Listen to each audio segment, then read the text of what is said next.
देश के अंदर मादा किसी का सामने से गला पकड़ने का जिसके पास मादा है वो ममता बनर्जी। आरएसएस के प्रोग्राम में जाना जरूरी है क्या आपका? आरएसएस एक पॉलिटिकल विंग है, क्यों गए आप वहां पे? हेडमास्टर देश का शहंशाह नहीं है, कोई राजा नहीं है। वो नहीं हटेगी तो सुप्रीम कोर्ट हटाएगी, और सुप्रीम कोर्ट भी हटाने में सक्षम नहीं हुई तो देश के वकील प्रदर्शन करेंगे। श्रवणकांत शर्मा को रिक्यूजल करना चाहिए था, बहुत गलत काम किया है उन्होंने। जो लॉजिक दिए हैं बिल्कुल किसी को हजम नहीं हो रहे, किसी भी वकील से पूछेंगे। और श्रवणकांत शर्मा ने इतिहास को, एक गंदे इतिहास को दोबारा दोहराया है, जो अरुण कुमार मिश्रा ने यहाँ गुंडागर्दी की थी गोगोई के साथ मिलकर षड्यंत्र करके, अंडर द प्रेशर बाहरी किसी तत्व से, वो सरकार में हो सकते हैं, कोई व्यापारी हो सकते हैं, जिनके साजिश के साथ यही काम अरुण कुमार मिश्रा ने किया था, वही काम श्रवणकांत शर्मा ने किया है। इससे लगता है कि वो फ्री एंड फेयर तरीके से काम नहीं कर पा रहे, किसी दबाव, किसी डायरेक्शन की वजह से ऐसा उन्होंने किया है, और ये गलत है। और मेरे ख्याल में वो लोग सुप्रीम कोर्ट में ज़रूर आएंगे, और मुझे उम्मीद है अभी भी श्रवणकांत शर्मा को इस केस से हटाया जाएगा। अगर नहीं हटाया जाएगा, मुझे लगता है, जो मुझे आवाज़ आई है कि वकील प्रदर्शन करेंगे इस बात के खिलाफ। इस बार उस तरह नहीं होगा जो अरुण कुमार मिश्रा के वक़्त में हुआ। वो पाप, वो देश की तरफ से अपराध वकीलों से भी हुआ, हमारी बिरादरी से भी हुआ, कि हम उसके खिलाफ प्रदर्शन नहीं कर पाए, क्योंकि वो एक तरह से गुंडागर्दी की थी अरुण कुमार मिश्रा ने सुप्रीम कोर्ट के अंदर। सर वो तो कह रही है कि अगर हमने ये बात मान ली तो जजों की पब्लिक लाइफ खत्म हो जाएगी, कहीं जाना ही बंद हो जाएगा। अरे भाई आरएसएस के प्रोग्राम में नहीं, क्यों जाओ फिर आप? आरएसएस के प्रोग्राम में जाना जरूरी है क्या आपका? आरएसएस एक पॉलिटिकल विंग है, क्यों गए आप वहाँ पे? आप लालच में गए हैं क्या? इसका मतलब लोग ये कह रहे हैं आपका प्रमोशन भी इसी वजह से हुआ कि आप आरएसएस के प्रोग्राम में जाते थे। ये पर्सन है कि सब प्रमोशन, और ये क्या है, बहुत सारे लोग हैं डिस्ट्रिक्ट जज जिनका प्रमोशन नहीं होता किसी वजह से। बहुत सारे षड्यंत्र चलते हैं एलिवेशन में इस देश के अंदर, चाहे सुप्रीम कोर्ट में चाहे हाई कोर्ट में हो। तो जिस प्रोग्राम में हो गई, जिस तरह की उसने भाषा बोली, और जिस तरह का किसी भी लोकतांत्रिक देश के अंदर ये कोर्टें लोकतांत्रिक कोर्ट हैं, ये राजा की कोर्ट नहीं है, ये जजों की मर्जी नहीं है। जजेज are bound by the constitutional principle and morality. उसको हट जाना चाहिए था, वो नहीं हटेगी तो सुप्रीम कोर्ट हटाएगी, और सुप्रीम कोर्ट भी हटाने में सक्षम नहीं हुई तो देश के वकील प्रदर्शन करेंगे। ऐसी पूरी संभावना है जो अंदर अंदर चल रहा है। मेरे बच्चों पे सवाल उठा रहा है। क्या बच्चों पे? वो बच्चे जब पॉलिटिशियन के बच्चे बन सकते हैं पॉलिटिशियन, तो हाँ, इस मामले कितने बच्चे हैं यहाँ पे? जजों के बच्चों को ही क्यों पैनलों में लिया जाता है? उन्हीं को ज़्यादा केस कैसे मिलते हैं? उसकी उम्र कितनी है? जितने उसको केस मिले उनमें हैंडल करने में सक्षम नहीं है वो। जिस बच्चे की बात कर रही है वो, उसके बच्चे औरों से ज़्यादा टैलेंटेड हो गए, इतने केस उसको मिले हैं। उसका अकाउंट चेक करो कितने पैसे मिले हैं, उसमें अपीयर हुआ क्या? इतने केस आर्ग्यू कर सकता है क्या वो इस उम्र में? सब फ्रॉड है, ये फ्रॉड चल रहा है देश के अंदर पैनल के नाम पे। देश का पैसा चंद घरों में जा रहा है, चंद लोगों के पास जा रहा है। बदमाशी चल रही है देश के अंदर, रूल ऑफ लॉ नहीं है, राज नहीं है कानून का भी, मगर कानून की व्यवस्था देश में किसी का रूल नहीं है। ना रूल किसी राजा का तो है ही नहीं, सरकार का भी रूल नहीं है। सरकार बहुत बेहुदा और गंदा शब्द है, इसको हटाने की जरूरत है फ्यूचर में। इंडियन कॉन्स्टिट्यूशन का मतलब है भारत की मानवीय, गवर्नमेंट ऑफ इंडिया का मतलब है भारत की मानवीय व्यवस्था, और उसमें सरकार शब्द फ्यूचर में हटाने की जरूरत है। फिल्मों में आता था सरकार मेरी जान बख्श दो, मेरी बेटी को बख्श दो, ये बहुत बेहुदा शब्द है। आज़ादी के बाद, संविधान के बाद ये सरकार शब्द तो रखना भी नहीं चाहिए था। और कितने आप देखेंगे पैनलों में जजों के बच्चों को तुरंत शामिल किया जाता है। क्यों किया जाता है? इसका मतलब जजों को पकड़ने के लिए, उनके नकेल कसने के लिए, उनको लालच में डालने के लिए। कितने जज हैं जो मना करते हैं कि हमारा बच्चा इंडिपेंडेंट करेगा प्रैक्टिस? इस देश के कितने बच्चे हैं जिनके माँ बाप कोई जज नहीं है या पॉलिटिक्स में नहीं है, उनको तो यहाँ सालों हो जाते हैं, वो केस नहीं मिलते। कहीं पैनल में है उनको केस नहीं मिलते, अगर कोई पैनल में आ भी गया उसको केस नहीं मिलते। इसके बेटे को बहुत मिल गए केस, उसको पता नहीं का किस वजह से मिल रहे हैं, सब पता है। देश तक जाए कि देश का संविधान किसी को प्राइम मिनिस्टर सरकार बनाने के लिए नहीं, किसी को जनप्रतिनिधि डीसी एसपी वकील बनाने के लिए नहीं है। ये सारे व्यवस्था के हिस्सा है, ऐसी व्यवस्था जिसमें सब की भागीदारी हो, जैसे घर में होती है। घर में जो पढ़ा लिखा है उसकी भी भागीदारी है, जो बच्चा अनपढ़ है उसकी भी भागीदारी है, जो हैंडीकैप है उसकी भी भागीदारी है, बुजुर्ग माँ की भी भागीदारी है, पिता की भी भागीदारी है। क्या उसी तरह की भागीदारी देश में लोगों की दिखाई दे रही है? नौकरियों में रिजर्वेशन नाम दे के ये अनटचेबिलिटी फैला रहे देश के अंदर। मैं कह रहा हूं ये रिजर्वेशन कहां से हो गई भाई? रिजर्वेशन तो जब है जब सबकी बराबर भागीदारी हो रही है, फिर भी कोई किसी को विशेष तकलीफ है तब तुम उसकी मदद करते हो तो रिजर्वेशन है, नहीं तो ये तो भागीदारी पूरी नहीं करी तुमने। रिजर्वेशन के नाम पे गुमराह होने की जरूरत नहीं है। देश में जैसे घर में पूरी भागीदारी चाहिए, ऐसे देश के हर नागरिक की हिस्सेदारी, भागीदारी, काम में जो काम करना चाहता है वो कर पाए, रास्ते में रुकावट ना हो, जाति की वजह से, पैसे की वजह से, सिफारिश की वजह से। जजों पे आरोप लगते हैं भाई तुम मेरा केस मत सुनना, वो जज इतने जिद्दी है कि मैं ही सुनूंगा। तो ये व्यवस्था है गुंडागर्दी। हाई कोर्ट की एक जज है जो केजरीवाल जाता है, पहले तो यहाँ एक बहादुर लेडी आई थी बंगाल की मुख्यमंत्री, मैं उसको, मुझे नहीं पता उसका पॉलिटिकल में क्या है, वो भ्रष्टाचार करती है कि नहीं करती है, मगर इस माहौल के अंदर भी अगर देश के अंदर मादा किसी का सामने से गला पकड़ने का जिसके पास मादा है वो है ममता बनर्जी। वो खुद आई भी यहाँ पर, वो शायद ये इसलिए आई थी कि चीफ जस्टिस कुछ शर्माए, ये समझ ले कि जब मैं यहाँ आई हूं कोर्ट के अंदर हम्बल तरीके से, मैं कोर्ट के बाहर भी जनता के साथ आ सकती हूं, ये वो कहना चाहती थी। जैसे नेपाल में हुआ था, नेपाल में सुप्रीम कोर्ट ने गुंडागर्दी की थी जो इस देश में भी हो रही है। कानून भी आ रहा है, सोशल मीडिया एथिक्स के नाम पे रूल बनाने की कोशिश करें, कईयों के इनके फेसबुक और अकाउंट बंद कर देते हैं। इन्होंने सभी सोशल मीडिया जिसके सब्सक्राइबर बहुत ज्यादा हैं उनको सबको खरीदने की कोशिश की, बहुत सारे बिक भी गए हैं। जो नहीं बिके हैं वो यहां बैठे हैं, इनको सैल्यूट करो। ये भी बेचारे डरे हुए हैं, कभी ये भी हो जाए बंद और धंधा पानी रोटी पानी का जुगाड़ खराब हो जाए। भाई किसी को ऐसी दिक्कत आए तो बता देना, आप लोगों के नाम का कटोरा हम उठाएंगे, आपको भूखा नहीं रहने देंगे।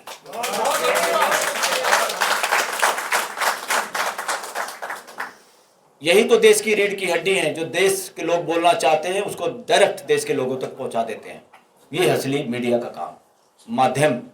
अब जो माध्यम है वो फ्रॉड, देशद्रोही माध्यम है, जो लोग बोलते हैं उसकी बात को रोकते हैं और आगे तक पहुंचने नहीं देते। तो साथियों, जो सरकार की जिम्मेदारी जिसकी है वो स्टेक है प्राइम मिनिस्टर की, मगर प्राइम मिनिस्टर देश का शहंशाह नहीं है, कोई राजा नहीं है। मगर जब भी देखते हैं सीएम हो या कोई पीएम हो या कोई छोटा मंत्री भी हो या छोटा सा भी कोई हो, भूल भटक के एमएलए एमपी भी, वो भी इतना ज्यादा उसके अंदर कड़कपन पैदा करता पजामे की, उसकी है ना प्रेस नहीं टूटने देता। उसे ऐसा लगता है जिसके पजामे की प्रेस इतनी सख्त है तो उसकी रीढ़ की हड्डी कितनी सख्त हो गई। मगर जितने नेता अपने कपड़ों में ज्यादा वो डलवा के कड़क रखते हैं, समझो वो उतना ही रीढ़ की हड्डी उसकी कितनी घटिया है, इतनी बोधी है। वो बाहर से दिखाना चाहता है कि मैं तना हुआ आदमी हूं, मैं फिट आदमी हूं, मैं झुकता नहीं क्योंकि मेरा पजामा भी मुड़ता नहीं। अरे ये बिना कलप वाले उससे भी ज्यादा घटिया हो जाए कई बार। इसको इंडिविजुअल ना लें, कोई बात नहीं, मैं एक जनरल बात कर रहा हूं। बात जरूरत इसलिए थी, बात मन में आई, कड़क कुर्ते मैंने तो बात नहीं है, एमएलए एमपी कहिए, सरकार कहिए, हाँ अच्छा चलो ठीक है, मौजूदा सरकार कहिए, वो देखो किसी साथी भाई कई बार एग्जाम्पल जो देते हैं, ये पजामे कुर्ते मैंने भी डाले हैं तभी तो मुझे पता चला, इसलिए इसको इंडिविजुअल लेने की जरूरत नहीं। पहली बात तो जब हम बात करते हैं, राइट टू एक्सप्रेशन इसी देश में इसलिए कमजोर हो गया, जब भी कोई बात करता है तो लोग अपने ऊपर ले लेते भाग के, इसको कहते चोर की दाढ़ी में तिनका। ये नहीं कभी लेना चाहिए, किसी को नहीं लेना चाहिए। अरे भाई इसीलिए आज हम सबको बुलवा पाए एक एक मिनट भी, जिसने भी पर्ची दी, हमें इस बात का कोई डर नहीं। अरे हम राइट टू एक्सप्रेशन के आदमी हैं भाई, लोगों को बोलने नहीं देंगे तो काहे का मंच। यहां कोई किसी नेता के वजह से चरण वंदना के हिसाब से बोलना है क्या, जो पार्लियामेंट में हो ही रहा है। इससे तो मुक्ति चाहता है देश। अखबारों पे करो हमला, अखबार जो छापे इनकी हाँ। सीधी बात है। तो साथियों पार्लियामेंट की एक नई बात आपको बताना चाहता हूं। देश में जो भी कानून पास होता है, देश के संविधान में मेजोरिटी का कोई मतलब नहीं है कि कोई मेजोरिटी माइनॉरिटी मेजोरिटी जो मर्जी करे, क्योंकि पीछे बयान था, शायद देश के गृह मंत्री का बयान था कि भाई मेजोरिटी तो अपना काम करेगी। नो, डेमोक्रेसी में नो मेजोरिटी, डेमोक्रेसी में केवल संविधान, केवल मानवीयता। अब मेजोरिटी के नाम पे पार्लियामेंट में रौंद के कानून पास नहीं कर सकते। अगर मेजोरिटी के आधार पे लोगों को बिना सुने सस्पेंड करके, या बिना स्टैंडिंग कमेटी या लोगों को की राय मशवरा जो अच्छा दिया उसको बिना लॉजिक से काटे आप कानून पास करते तो भ्रष्टाचार है, वो पार्लियामेंटेरियन करप्शन है, वो देश के साथ गद्दारी है। ऐसे बनाए हुए कानून को हाई कोर्ट और सुप्रीम कोर्ट को 1 मिनट से पहले इसी आधार पे खत्म कर देना चाहिए, नल एंड वाइट घोषित करना चाहिए। ये है देश का संविधान, देश का संविधान ये चाहता है, मगर हिम्मत नहीं करी, हिम्मत नहीं करते। यहाँ तो ये हिम्मत करते हैं कि समाज के लोगों को न्याय मिलता है, जिनको मिला नहीं, अगर उनको कमेटी में उन्हीं लोगों का एक प्रतिनिधि शामिल होने की यूजीसी में बात होती है तो सपना आ जाता है, देश में विभाजन हो जाएगा और कानून पे 1 मिनट में बिना अपील बिना दलील फैसला हो जाता है। और वो 2-3 प्रोफेसर टाइप के लोग भी जिन्होंने उस चैप्टर को लिखा था, जिसके लिए मेहनत की, जिसके लिए उनको बुलाया था, जिम्मेदारी दी गई थी, कह दिया भाई उनको कोई काम मत सौंपो। ये कोई राजा की कोर्ट है थोड़ा है। इस बयान से, इस कानून से, इस फैसले से देश के न्यायिक व्यवस्था की गरिमा चूर चूर हुई है। और इससे पता चला है कि जजेज जुडिशियल माइंड और संविधान के आधार को बिना माने हुए इस तरह से न्यायिक व्यवस्था को रौंद रहे हैं। ये मैसेज पूरे देश में गया। लोगों की बात सुनना और लगातार सुनना, यही डेमोक्रेसी है। डेमोक्रेसी का मतलब लोकतंत्र है, लोकराज नहीं है। तंत्र का मतलब व्यवस्था, सिर्फ और सिर्फ व्यवस्था, कोई राज नहीं किसी का। अब बहुत बार होता है बहुजनों की सरकार बना लो, हमारी सरकार आ गई तो ये कर देंगे। अरे भाई सरकार तो सबसे गुंडा शब्द है, सरकार तो शब्द ही मिटाना पड़ेगा देश से। मानवीय व्यवस्था, देश की मानवीय व्यवस्था, गवर्नमेंट ऑफ इंडिया का मीनिंग ये निकालना पड़ेगा। सरकार शब्द उन्हीं लोगों की वजह से आ गया, कुछ ने ध्यान नहीं दिया होगा, जिसने दिया होगा सोचा आगे ठीक हो जाएगा। नहीं, ये वर्णवादी मानसिकता का, शासन शाही मानसिकता का शब्द है सरकार। नहीं, फिल्मों में देखते थे सरकार तो बड़ी गुंडे आदमी का नाम सरकार है पिक्चरों में, पुराने पिक्चरों में। मैंने भी जो एक आध पिक्चर देखी, सरकार मेरे माई बाप हो, मेरी बेटी को छोड़ दो, फलाना कर दो, टिकड़ा कर दो। उस सरकार को तो जूते मार दिए थे भाई, और अभी भी कोई सरकार बड़े बैठे तो उसको भी जूते मारने की जरूरत है, इसमें कोई दो राय नहीं। तो इन्हीं बातों को रख के कि भाई संविधान का मकसद क्या था, और उसमें मकसद एक साफ है, सिर्फ और सिर्फ भाईचारा। न्याय के बाद भाईचारा अगर पुनर्स्थापित नहीं होता तो न्याय नहीं, वो अन्याय है। पार्लियामेंट का कोई कानून पास करने से देश में बंटवारा होता है, वैचारिक मतभेद होते हैं, वो अन्याय है। किसान जहरीली फसल पैदा करता है, लाभ कमाने के लिए घिया में इंजेक्शन लगाता है, वो बदमाशी है, अवैधानिक अपराध है, क्योंकि इससे कोई भाईचारा, किसी परिवार के लोगों को कैंसर होता है। हमारे परिवार के लोग, कोई भी आदमी, जज हो, पार्लियामेंट में हो, नेता हो, बिजनेस हो, बिजनेस का मतलब है व्यवहार, व्यापार नहीं कि मिलावट करके माल बेचना, झूठ बोल के माल बेचना, शॉर्टेज दिखा के भाव बढ़ाना, ये व्यापार नहीं, ये व्यभिचार है, ये व्यापार की श्रेणी में नहीं आता। तो व्यापार का मतलब एक व्यवस्था है कि चीजें सरप्लस, चीजें कम जगह पे पहुंचाई जाए, कम को वाले को ज्यादा वो दी जाए, ज्यादा वाले से कम वाले के पास सप्लाई किया जाए। और साथियों, आज के संदर्भ में भारत का संविधान कहता है, ड्यूटी है कि भारत की सरकार या भारत के लोग दुनिया के लोगों के साथ मित्र भाव, पड़ोसियों के साथ बढ़ा के रखेंगे। तो बार बार जो आसपास के देशों को गालियां देते हैं, चाहे वो बांग्लादेश इंडिया को दे, या इंडिया बांग्लादेश को दे, या इंडिया पाकिस्तान को दे, that is nonsense on the part of government. इससे बचकाना, इससे बेहुदा काम कुछ नहीं हो सकता। ये संविधान के खिलाफ है, और संविधान पूरी मानवता के साथ मिलकर जीने की बात करता है। और संविधान इस रोल को जिम्मेदारी देता है, जो हमारे जनप्रतिनिधि हैं, सरकार में बैठे हुए लोग हैं, कि भाई तुम्हें पता चल जाए किसी का झगड़ा हो रहा तो उसका मजे नहीं लेना, झगड़े को रुकवाने की बात आपको करनी है। मगर हमारे देश का प्रधानमंत्री जिसको पता था 2 देश लड़ने वाले हैं, वो जाके अपना तगमा डाल लिया गले में। पदक, कितने गोल्ड मेडल जीतोगे तभी तुम विश्व गुरु बनोगे।